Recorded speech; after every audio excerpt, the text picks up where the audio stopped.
When it comes to TV, what do you think sets you apart? It's been able to go from good job to great job, from idol to bachelor to singer. And when I hear you speak about learning so much on set, learning how to make the job easy for the people around you. Yes. It actually kind of answers my question that you be the best that you can, as resourceful as possible. Yeah. To try and help the whole team create the best thing that they can. I find that very interesting. That's kind of all. There was a big shift after I got sober.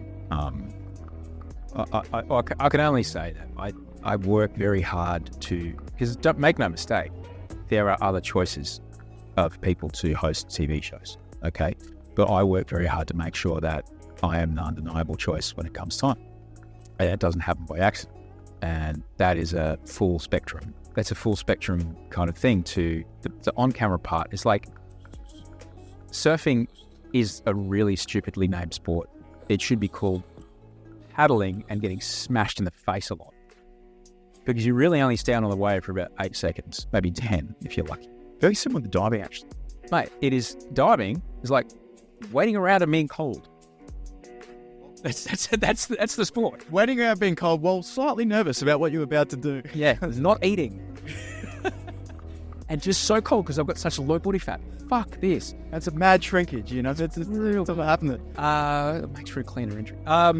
So it's true though. I think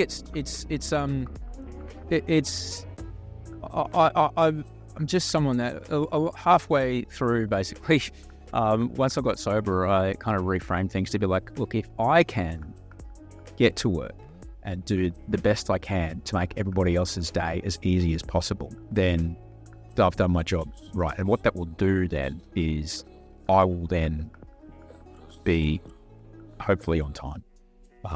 Know my shit, stand in the right spot, be prepared, get it done. Be amenable to work with, go from here to there, blah, blah, blah. It's not always that way, but I try to do that.